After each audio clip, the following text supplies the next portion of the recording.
Allô, je suis Céline Diallo et bienvenue dans Connaître l'Allemagne. Ici, on parle de tout ce qui tourne autour de l'Allemagne, de près ou de loin, que ce soit sur les procédures d'immigration, sur la culture allemande ou encore sur la vie en Allemagne. Si ça t'intéresse, n'hésite surtout pas à t'abonner et à activer la cloche de notification. Suite à ma vidéo sur le phishing par SMS, dont je te mets le lien là, vous avez été très nombreux à me demander de faire aussi une vidéo sur le phishing par mail. Donc du coup, voilà.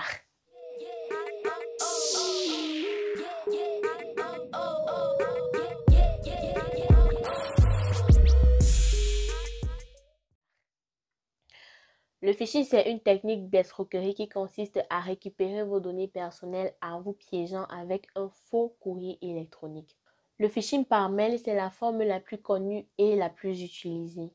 Généralement, les mails qui sont des mails de hackers contiennent soit une pièce jointe que tu dois télécharger, soit un lien sur lequel tu dois cliquer. Donc, si déjà tu reçois un mail d'une entreprise que tu ne connais pas trop et avec laquelle tu ne te souviens pas de t'être affilié, il faut vérifier déjà si l'entreprise en question a un logo parce que les vraies entreprises généralement ont un logo. Si cette entreprise n'a pas de logo, c'est possible que ce soit du phishing. Si cette entreprise t'a envoyé un lien sur lequel tu dois cliquer, tu peux déposer d'abord ton curseur sur le lien en question si tu es sur la version ordinateur, bien sûr. Parce que si tu avais le téléphone, en touchant le lien, tu vas directement cliquer. Le but ici, ce n'est pas de toucher le lien pour cliquer dessus, mais de le vérifier. Donc, si tu ouvres ta messagerie avec ton ordinateur, ce serait l'idéal. Tu déposes ainsi le curseur sur le lien en question. Il s'affichera un deuxième lien en haut. Maintenant, tu vérifies si le premier lien en bas et le deuxième lien en haut sont les mêmes. Si le deuxième lien qui s'affiche en haut du curseur, ce n'est pas le même lien que le premier en bas, dans ce cas, il pourrait s'agir du phishing. Autre chose à faire, c'est de vérifier si le message qu'on t'a envoyé contient des erreurs de grammaire ou d'orthographe. Les messages de phishing sont généralement des messages écrits en anglais et traduits en ta langue locale. Donc, du coup, si tu reçois un message écrit avec énormément de fautes, avec des majuscules au milieu de la phrase, des espaces qui n'ont pas lieu d'être, des trémas absents, dans ce cas, il faut faire attention, ça pourrait être du phishing. Si tu es dans un pays, par exemple, dont la langue officielle c'est l'allemand, comme ici en Allemagne, et tu reçois un message qui est complètement écrit en anglais d'une banque dont tu ne te souviens même pas avoir souscrit ou avec laquelle tu as échangé quoi que ce soit, dans ce cas, ça pourrait être du phishing parce que même lorsque les banques vont t'écrire un message, si elles veulent mettre la version anglaise, c'est d'abord en allemand. C'est d'abord en la langue officielle du pays dans lequel tu te trouves. Bien sûr, si tu te trouves en Angleterre ou aux USA, c'est normal que tu reçoives un message complètement en anglais. Donc ça, c'est plus les personnes vivant dans des pays où la langue officielle, c'est pas l'anglais.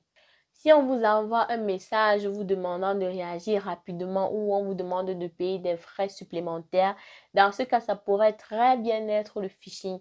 Les messages de phishing ont généralement pour intention de créer la pression dans votre esprit pour que vous puissiez réagir sans avoir eu le temps de réfléchir.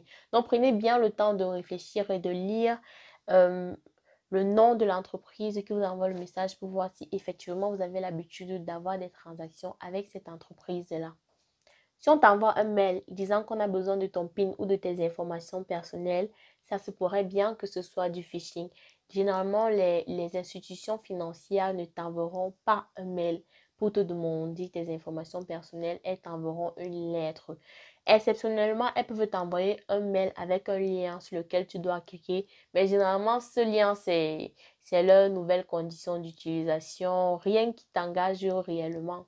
Et comme je l'ai dit tout à l'heure, il faut faire très attention aux pièces jointes que vous cliquez dans les mails parce que ça se pourrait que ce soit un virus et pas effectivement le document qui se dit être. Donc, vérifiez toujours l'adresse de la personne qui vous envoie et vérifiez le nom de l'adresse email. Par exemple, si c'est DHL qui vous envoie un message, l'adresse email sera www.dhl quelque chose quelque chose. Si c'est censé être DHL qui vous envoie un mail et que l'adresse email c'est www je pars en vacances.com. Dans ce cas, c'est clair que ce n'est pas DHL. Et maintenant, si vous avez accidentellement ou pas cliqué sur un lien ou téléchargé un fichier et ensuite vous vous rendez compte que ce n'était peut-être pas l'institution qui se disait être, que c'était en fait du phishing, réinitialisez toujours votre téléphone, supprimez tout ce qu'il y avait dans votre téléphone et réinstallez-le. Changez vos mots de passe, c'est très important parce que ces hackers pourraient avoir noté vos numéros de passe quelque part. Donc déjà, la première chose à faire, c'est de réinitialiser votre téléphone. Vous n'avez pas le choix parce qu'il faut être sûr que le virus soit effectivement parti du téléphone.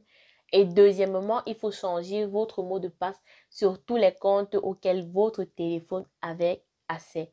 Donc voilà pour cette vidéo, j'espère qu'elle vous aura aidé. Si c'est le cas, n'hésitez pas à la partager à qui d'autre ça pourrait aider. Abonnez-vous à la chaîne pour plus de vidéos. Merci, c'était Céline Diallo. Bisous.